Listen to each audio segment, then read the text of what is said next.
ពោពេញទៅដោយព្រះបដិមាអង្គតូចដល់ច្រើនប៉ុន្តែក៏លេចមកមើលកពូលភ្នំវិញក៏យើងមើលឃើញមានព្រះពុទ្ធបដិមាមួយអង្គធំជាងគេ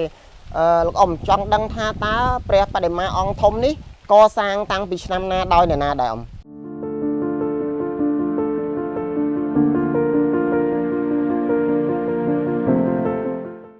បាទជំរាបសួរទៅដល់ប្រិយមិត្តទស្សនិកជនដែលនិយមតាមដានវីដេអូដំណើរកម្សាន្តស្រុកយើងដែលរៀបចំឡើងដោយធួផាតគណៈពេលនេះខ្ញុំបាទកំពុងតែនៅក្នុងភូមិត្រពាំងស្គៀ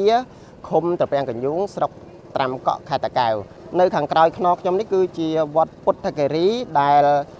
យើងបានឮដំណឹងថាវត្តនេះបានកសាងព្រះបដិមានឹងច្រើនរហូតដល់ 84,000 អង្គឯណោះអញ្ចឹងដើម្បីចង់ដឹងថាតើមូលហេតុអ្វីដែលនាំឲ្យមានការកសាងព្រះពុទ្ធបដិមាដ៏ច្រើនយ៉ាងនេះថ្ងៃនេះខ្ញុំនឹងអញ្ជើញលោកអ៊ំម្នាក់ដែលជាចាស់ប្រតិចារនៅក្នុងស្រុកភូមិនេះព្រមទាំងជាគណៈកម្មការនៅក្នុងវត្តនេះផងដែរឲ្យមកបកស្រាយនៅចម្ងល់ជូនទៅដល់ប្រិយមិត្តទស្សនិកជនទាំងអស់អញ្ចឹងសូមជំរាបសួរលោកអ៊ំបាទលើកដៃស្បៃព្រះបាទខ្ញុំឈ្មោះសិនសរននិងសិនសរននៅស្រុកភូមិត្រពាំងស្គៀអ្នកនៅកសាងនៅទីនេះដើមដំបូងមកអស់ហ្នឹងអូបាទលោកអ៊ំអញ្ចឹងចំពោះបញ្ហាឬមូលហេតុដែលនាំឲ្យកសាងព្រះបដិមាទាំងអស់នេះគឺលោកអ៊ំបានដឹងបានជាក់ច្បាស់ដែរណាអ៊ំណា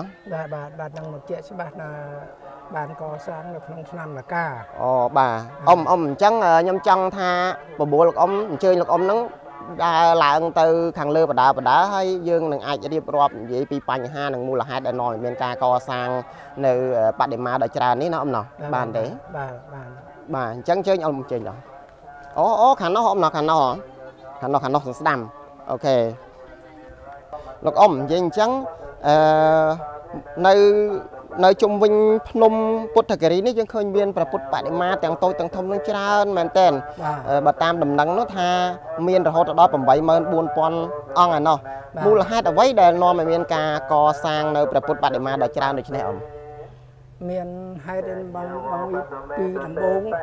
មានដើមហេតុថាចង់កសាងនៅទីឃើញទីនេះមានដូចថាសភនភាពដ៏ល្អបណិតតែមកថ្ងៃនេះទេអញ្ចឹងលោកអ៊ំអញ្ចឹងមានន័យថាបច្ចុប្បន្ននេះព្រះបដិមានេះបានកសាងគ្រប់ 84,000 ព្រះអង្គហើយបាទអូកសាងនៅទាំងណាខ្លះអ៊ំកសាងជុំវិញព្រះអង្គនៅបាទទាំងណាកន្លែងជុំវិញហ្នឹងហើយក្នុងស្រះទឹកអ៊ំ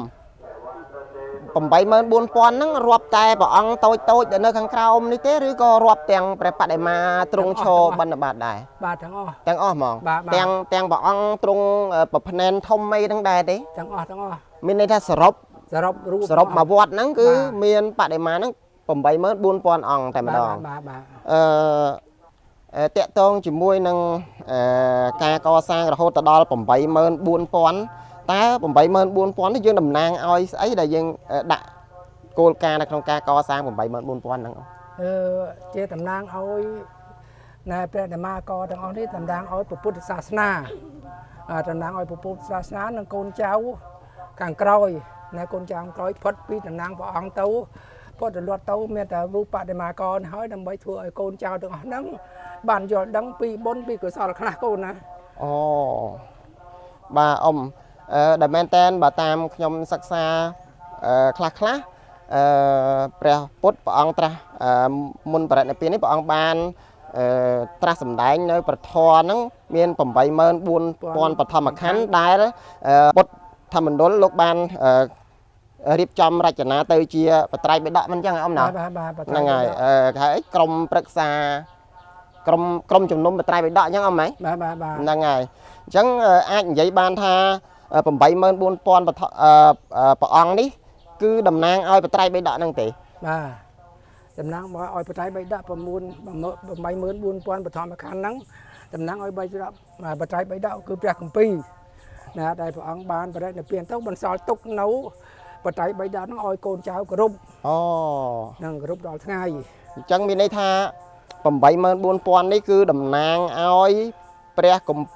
ព្រះគម្ពីរត្រៃបិដកដែលព្រះពុទ្ធព្រះអង្គបានត្រាស់សម្ដែងរួចមកហើយនៅ 84000 បឋមខណ្ឌហ្នឹងហើយការកសាងនេះក៏អាចចាត់ទុកបានថាជាការរំលឹកនឹកដល់គុណនៃធម៌ត្រាស់ដឹងរបស់ព្រះសម្មាសម្ពុទ្ធរបស់យើងដែរមិនចឹងបងណាបាទអូបាទលោកអ៊ំចុះពីខាងក្រោមនេះ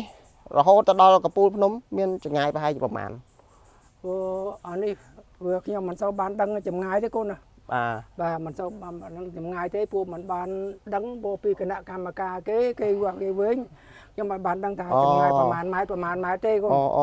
ពួកខ្ញុំនៅខាងក្រោមទេអញ្ចឹងនៅខាងលើនោះយើងមានអីខ្លះទៀតអ៊ំមានអញ្ចឹងអ៊ំជើញតោះយើងចង់ទៅមើលខាងលើមើលមានអីខ្លះទៀតមែនតើទៅប្រិមិត្តទស្សនិកជននេះគឺជាលើកទី1ហើយដែលខ្ញុំបានមកដល់វត្តពុទ្ធគិរីដែលជាវត្តមួយដែលបានកសាងនៅព្រះបដិមាដ៏ច្រើនមែនតើដែលយើងមើលទៅឃើញព្រះបដិមាទាំងតូចទាំងធំនោះគឺស្អិចស្កះតែម្ដងបងប្អូនស្អិចស្កះតែម្ដងនៅតាមក្រោមម្លប់ឈើម្លប់ដើមព្រៃហើយជុំវិញភ្នំតែម្ដងបងប្អូនមើលទៅពីខាងជ្រុងណាក៏ឃើញសុទ្ធតែព្រះបដិមាដែរហើយបើតាមលោកអ៊ំគាត់មានប្រសាសន៍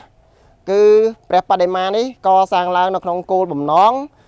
តំណាងឲ្យព្រះត្រៃបិដកព្រះធម៌ដែលព្រះពុទ្ធព្រះសម្មាសម្ពុទ្ធព្រះអង្គត្រាស់ដឹងឡើងនៅក្នុងលោកនេះបានចែងបាន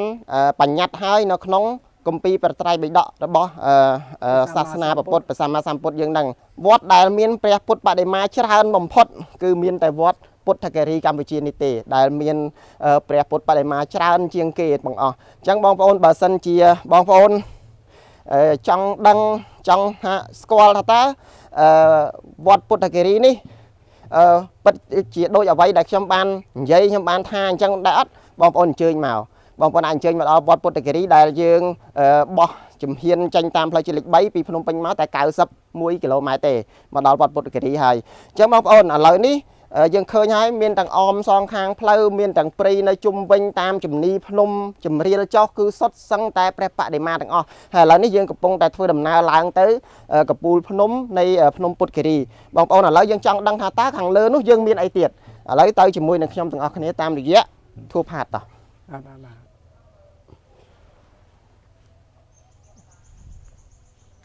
អូបងប្អូនឡើងមកដល់កំពូលភ្នំពុទ្ធគិរីនេះបានដឹងថា view អស់ទាស់ហ្មងបងប្អូនស្អាតមែនទែនហ្មងហើយជាពិសេសគឺខ្យល់អូខ្យល់ទៅហើយស្រេបបងប្អូននេះគឺជាកំពូលភ្នំពុទ្ធគិរីហើយដែលបងប្អូនអាចភោជនីយដ្ឋាននៅជុំវិញតំបន់ជើងភ្នំពុទ្ធគិរីនេះស្អីក៏មានដែរបងប្អូនគឺបងប្អូនអាចហូបបានហើយជាពិសេសបងប្អូនមកដល់កំពូលភ្នំអញ្ចេះគឺខ្យល់ត្រជាក់ស្រេបតែម្ដងបងប្អូនមើលតែស្លឹកឈើក៏ដឹងថាលហើយប៉ុណ្ណាដែរបងប្អូនឃើញទេបាទនេះគឺជាទិដ្ឋភាពទាំងមូលតែម្ដងនៃភ្នំពុទ្ធគិរីឥឡូវចាំមើលនៅក្នុងវត្តមណ្ឌលពុទ្ធគិរីនេះមានព្រះបដិមាដ៏ច្រើនប៉ុន្តែមានមួយអង្គដែលនៅចំកំពូលភ្នំហ្នឹងមានទំហំធំជាងគេឥឡូវខ្ញុំចង់សួរទៅដល់លោកអ៊ំវិញថាតើព្រះពុទ្ធបដិមាអង្គនេះកសាងឡើងដោយអ្នកណាពីឆ្នាំណាហើយមានកម្ពស់និងផ្នែនប្រមាណដែរអញ្ចឹងតោះយើងទៅសួរលោកអ៊ំទាំងអស់គ្នាបាទលោកអ៊ំឥឡូវនេះបន្ទាប់ពីយើងបានឡើងមកដល់កំពូលភ្នំពុទ្ធគិរីហើយយើងមើលទៅក្រោមស្អិចស្កះជុំវិញជើងភ្នំទាំងអស់ហ្នឹងគឺពោពេញទៅដោយព្រះបដិមាអង្គតូចដ៏ច្រើនប៉ុន្តែក៏លេចមកមើលកំពូលភ្នំវិញគឺយើងមើលឃើញមានព្រះពុទ្ធបដិមាមួយអង្គធំជាងគេលោកអ៊ំចង់ដឹងថាតើព្រះបដិមាអង្គធំនេះកសាងតាំងពីឆ្នាំណាដោយអ្នកណាដែរអ៊ំពេលកសាងតាំងពីដើមឆ្នាំលកាបាទតាំងពីដើមឆ្នាំលការហូតដល់ចុងឆ្នាំលកាបានរាល់សពចប់គ្រប់រហូតមកដល់ឆ្នាំនេះបាទអូហើយអញ្ចឹងមានន័យថាព្រះពុទ្ធបដិមាអង្គធំនេះសាងមុនបដិមាតូចបាទសាងមុនណាសាងមុនព្រះអង្គឬក៏អ្នកណាជាអ្នកផ្ដួចផ្ដើមកសាងព្រះបដិមាអង្គធំហ្នឹងជាអ្នកផ្ដួចផ្ដើមព្រះអង្គបដិមាអង្គធំគឺព្រះអង្គកែវកក្កដាអូព្រះចៅអធិការវត្តព្រះចៅអធិការវត្តអូឥឡូវនោះព្រះអង្គគង់នៅទេព្រះអង្គអត់នៅទេព្រះអង្គមុនទៅណាហើយទៅបារាំងបាត់ហើយអូលោកមានធរៈកិច្ចទៅប្រទេសបារាំងណោះបាទអញ្ចឹងមានន័យថាចុះព្រះបដិមាតូចទាំងអស់ហ្នឹងក៏ការផ្ដួចផ្ដើមកសាងឡើងដោយព្រះអង្គដែរឬក៏អ្នកផ្សេង ចូលរួម ដោយព្រះអង្គដែរ អូ ដោយព្រះអង្គដែរប៉ុន្តែមិនទាន់បានចប់ទេបងណា បាទបាទ បានជាងពាក់កណ្ដាលហើយក៏លោកមន់ចេញទៅបានលោកជំទាវហុកឡង់ឌីហ្នឹងគាត់ចាប់ផ្ដើមរៀបចំខាងក្រោយបន្តទៀតមន់ប្រសង់ដាក់ខាងក្រោយទៀត អូអញ្ចឹងមានន័យថាឥឡូវនេះវត្តពុទ្ធគិរីយើងគឺបានដូរព្រះចៅអធិការ បាទ អូហើយការកសាងបន្ថែមឬក៏ថាជាអ្នកឧបត្ថម្ភធំនៅក្នុងការកសាងព្រះបដិមា 84000 អង្គនេះគឺលោកជំទាវហុកឡង់ឌី បាទ អូបាទអញ្ចឹងបងប្អូនទាំងអស់គ្នាឥឡូវនេះយើងក៏បានដឹងហើយថាគំនិតនៃការផ្ដួចផ្ដើមកសាងព្រះបដិមា 84000 អង្គនេះគឺផ្ដួចផ្ដើមឡើងដោយព្រះអង្គគ្រូចៅអធិការជំនាន់មុនព្រះអង្គឈ្មោះបជននេះគេបង កែវកក្កដា កែវកក្កដាហ្នឹងហើយព្រះអង្គកែវកក្កដាព្រះអង្គជាអ្នកផ្ដួចផ្ដើមឡើងដោយព្រះអង្គយល់គិតថាព្រះបដិមា 84000 នេះគឺជាតំណាងឲ្យព្រះសូត្រព្រះវិន័យត្រៃបដកជាធម៌ត្រាស់ដឹងនៃព្រះសម្មាសម្ពុទ្ធព្រះអង្គចង់សាងព្រះបដិមានេះគឺជាតំណាងឲ្យកូនខ្មែរយើងដែលជាប្រទេសមួយកាន់គោរពនៅព្រះពុទ្ធសាសនាហ្នឹងគោរពបូជាតទៅហើយបងប្អូនពិសេសគឺវត្តនៅទូទាំងប្រទេសកម្ពុជាយើងច្រើនណាស់ប៉ុន្តែមានតែវត្តមួយនេះទេដែលមានព្រះបដិមាច្រើនជាងគេបង្អស់គឺរហូតដល់ 84000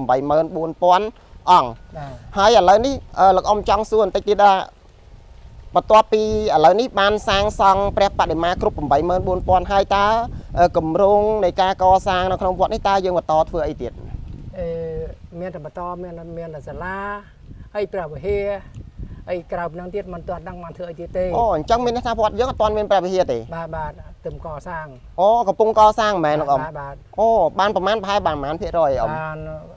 ក្នុង 90% អូអញ្ចឹងបងប្អូនអរគ្នាបើសិនជាបងប្អូនមានសទ្ធាជ្រះថ្លាបងប្អូនអាចអញ្ជើញមកទស្សនានៅវត្តពុទ្ធគិរីនេះដែលមានទិដ្ឋភាពស្រស់ស្អាតមកនិយាយមែនតែនទៅជាវត្តតែមួយគត់ដែលមានព្រះបដិមាច្រើនជាងគេហើយបើយើងមើលមកភ្នំអាចថាសឹងតែថានិយាយថាក្រាលដោយមាសតែម្ដងណាគឺព្រះបដិមាពណ៌មាសហើយត្បិតថាព្រះបដិមាបានសាងសង់គ្រប់ចំនួន 84000 ហើយក៏ដោយប៉ុន្តែអ្វីដែលនៅបន្តគឺពលរដ្ឋយើងអាចនៅចូលរួមកសាងព្រះវិហារសាលាកុដិចេតិយអីបន្តទៀតនៅក្នុងវត្តអារាមរបស់យើងប៉ុន្តែឥឡូវជាក់ស្ដែងគឺដោយលោកតាគាត់មានប្រសាសន៍អញ្ចឹងគឺយើងកំពុងតែបន្តនៅការដំណើរការកសាងនៃព្រះវិហារទើបបាន 90% ណាអ៊ំណាអញ្ចឹងបើសិនជាបងប្អូនមានសទ្ធាជ្រះថ្លាហើយចង់ចូលរួមកសាងនៅពុទ្ធថាសីមាវត្ត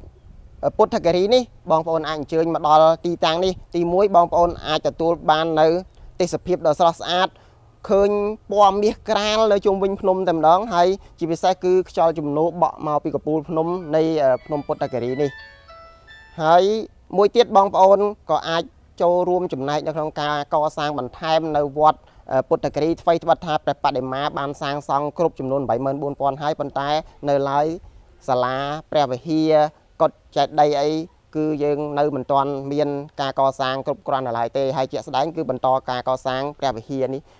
លោកតាគាត់បានប្រសាសន៍ថាគឺនៅសល់ 90% ទៀតអញ្ចឹងបងប្អូនបើសិនជាបងប្អូនមានសទ្ធាជ្រះថ្លាអាចចូលរួមជាមួយនឹងព្រះគ្រូចៅអធិការក៏ដូចជាប្រសង់គណៈកម្មការអាចារ្យវត្តនៅហើយនឹងពុទ្ធបរិស័ទនៅជើងភ្នំវត្តពុទ្ធគិរីយើងទាំងអស់គ្នាបានដើម្បីកសាងកន្លែងនេះឲ្យคล้ายទៅជាទីបូជនីយដ្ឋានមួយដែលល្អដែលវិចិត្រហើយអាចធ្វើឲ្យបងប្អូនមកដល់ស្រស់ស្រាយប្លែកអារម្មណ៍ជាមួយនឹងរូបព្រះបដិមាដ៏ច្រើនផងជាមួយនឹងសទ្ធាជ្រះថ្លារបស់បងប្អូននៅពេលដែលមកដល់កន្លែងនេះសូម្បីតែខ្ញុំស្រស់ស្រាយហើយយើងជ្រះថ្លាមែនទែនដល់យើងឃើញសំណង់ដែលកម្រមាននៅលើโลกនេះគឺបើនិយាយពីកម្ពុជាយើងគឺមានតែមួយនេះឯងអញ្ចឹងបងប្អូននេះគឺជាអ្វីដែលធូបផាតបាននាំមកឲ្យបងប្អូនបានយល់បានឃើញនៅទស្សនីយភាពនៃវត្តពុទ្ធគិរីនេះបាទបងប្អូនឥឡូវនេះបន្ទាប់ពីយើងបានដើរទស្សនានៅជុំវិញភ្នំពុទ្ធគិរីនេះហើយបានផ្ដិតយកនៅរូបភាពជាអនុស្សាវរីយ៍ជាមួយនឹងព្រះពុទ្ធបដិមាដ៏ច្រើនជាពិសេសគឺការស្រូបយកនៅខ្យល់កពូលភ្នំដែលលហើយបក់មកពីទិសខាងលិចនេះបងប្អូនបន្ទាប់មកឥឡូវនេះវីដេអូរបស់ទូផាតក៏បានមកដល់ទីបញ្ចប់ប៉ុន្តែបងប្អូនបើសិនជាធ្វើការដើរទស្សនាហើយហត់នឿយហត់អត់កម្លាំងអីបងប្អូនអាចចុះមកដល់ទីនេះមានរេស្តូរ៉ង់ឬក៏ភោជនីយដ្ឋាននៅជុំវិញភ្នំតែម្ដងដែលបងប្អូនអាចស្រស់ស្រូបពិសាដើម្បីសម្រន់ឬក៏ ហូបសប្បាយជាមួយនឹងអាហារទាំងអស់នេះបានអញ្ចឹងពីធូបផាតពេលនេះគឺវីដេអូបានមកដល់ទីបញ្ចប់អរគុណសម្រាប់ការទស្សនារបស់បងប្អូនសង្ឃឹមថាបងប្អូននឹងមានវត្តមាននៅថ្ងៃណាមួយមកដល់ពុទ្ធសីមាវត្តពុទ្ធគិរីនេះហើយពីធូបផាតគឺសូមអរគុណសម្រាប់ការទស្សនារបស់បងប្អូនជួបគ្នានៅអេពីសូតក្រោយអរគុណ